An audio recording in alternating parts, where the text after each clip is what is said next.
السلام علیکم ورحمۃ اللہ وبرکاتہ۔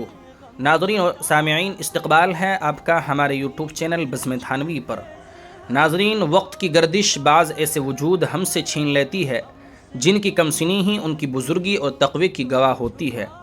ہمارے رفیق محترم ضلع شاملی کے گاؤں بنتی کھیڑے کے رہائشی اور باسی نوجوان قاری محمد طالب صاحب رحمہ اللہ کا محض 27-28 سال کی عمر میں ناگہانی انتقال 29 جولائی 2026 بروز بدھ بوقت شام ایک ایسا دلدوز سانحہ ہے جس نے ہر متعلقین کو غمزدہ کر دیا ہے۔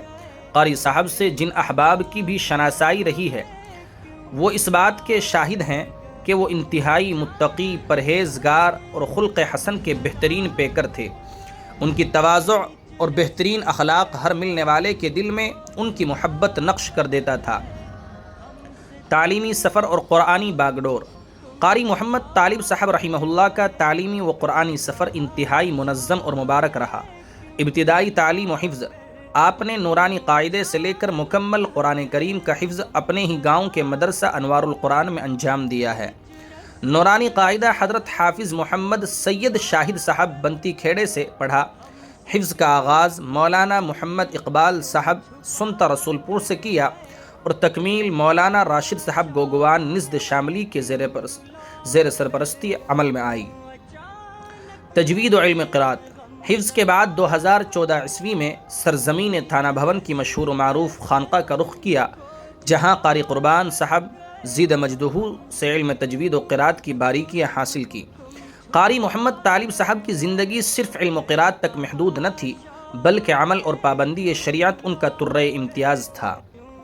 ان کے چھوٹے بھائی اور ہمارے رفیق محترم مولانا محمد انعام مظاہری صاحب کے مطابق گزشتہ تقریباً 12 سالوں میں ان کی کوئی نماز یا روزہ قضا نہیں ہوا ہے۔ وہ ہر جگہ کی خانقاہوں میں مقیم اکابرین و اولیاء سے گہری محبت رکھتے تھے اور ان کی مجالس میں باقاعدگی سے حاضری دیتے تھے۔ تھانہ بھون سے روحانی وابستگی۔ 2014 سے لے کر اپنی وفات تک وہ مہینے میں 2 بار حضرت تھانوی رحمہ اللہ کے مزار پر بلا ناغہ حاضری دیا کرتے تھے۔ وہ ایک خوش لحان قاری ہونے کے ساتھ ساتھ ایک عمدہ اور بیدار مغز کاتب خوشنویس بھی تھے۔ خوشخطی کے میدان میں ان کا فن ان کے پاکیزہ ذوق کا آئینہ دار تھا۔ تعلیم سے فراغت کے بعد انہوں نے کھندراولی میں امامت و خطابت سے اپنی عملی زندگی کا آغاز کیا۔ اس کے بعد گاؤں جولے میں ایک طویل عرصے تک درجہ حفظ کے طلبہ کو قرآنی تعلیم سے آراستہ کرتے رہے۔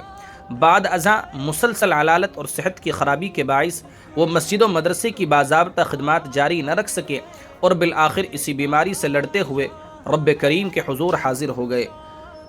انا للہ و انا الیہ راجعون۔ رفقائے کار اور پسماندگان کا ایک طویل ترین فہرست ہے۔ ان کے اخلاق حسنہ کی وجہ سے دوستوں اور رفقا کا ایک بڑا حلقہ ان کا مداح تھا۔ ان کے یادگار اور قریب ترین ساتھیوں میں ہمارے رفیق محترم اور ان کے چھوٹے بھائی مولانا محمد انعام مظاہری صاحب ہیں، اور اسی طریقے سے ان کے چچا زاد بھائی اور رفیق خاص حاجی مولانا محمد جاوید صاحب دامت برکاتہم ہیں۔ قاری محمد اکمل صاحب، مولانا محمد ابصار صاحب دامت برکاتہم، اور اسی طریقے سے ان کے بہت قریبی دوست قاری محمد مہتاب صاحب۔ ان تمام احباب، اہل خانہ اور اہل بستی کے لیے قاری صاحب کا یوں اچانک جدا ہو جانا ایک ناقابل تلافی نقصان ہے، لیکن اللہ کی چیز تھی، اللہ نے اپنے وقت میں لے لی ہے، اس میں کسی کو کوئی شکوہ یا شکایت کی کوئی گنجائش نہیں ہے۔ ہمارا اس بات پر عقیدہ ہے اور اطمینان ہے، بنائی ہوئی چیز بھی ہم سب لوگ اللہ ہی کے ہیں، اور اللہ جب چاہے، جس طرح چاہے، جس وقت چاہے اس کو لے سکتا ہے۔ بس رب کریم سے یہ التجا اور درخواست اور دعا ہے، اللہم اغفر لہ ورحمہ وعافہ واعف عنہ۔ اللہ تعالیٰ قاری محمد طالب صاحب رحمہ اللہ کی تمام دینی خدمات کو قبول فرمائے، ان کے درجات کو بلند کرے اور جملہ پسماندگان کو صبر جمیل عطا فرمائے۔ شکریہ، جزاکم اللہ خیرا و احسن الجزاء۔ اخیر میں یہ اپیل بھی کی جاتی ہے، قاری محمد طالب صاحب ہمارے بھی بہت رفیق محترم تھے، تو ہم اپنے تمام ناظرین سے یہ درخواست کرتے ہیں کہ اپنے اپنے مقامات میں رہ کر کے قاری طالب صاحب کے لیے ایصال ثواب کا اہتمام ضرور فرمائیں، اور کچھ پڑھ کر کے بچوں سے پڑھوا کر کے ان کے لیے دعائے مغفرت ضرور کرائیں۔ اللہ تبارک و تعالی قاری صاحب کو غریق رحمت فرمائے اور ان کی خدمات کو قبول فرمائے، ان کو قبر میں کروٹ چین سکون نصیب فرمائے، ان کی قبر کو جنت کے باغوں میں سے ایک باغ بنا دے۔ اللہ اپنے کرم اور فضل اور رحم کا معاملہ فرمائے۔ شکریہ، جزاکم اللہ خیرا و احسن الجزاء۔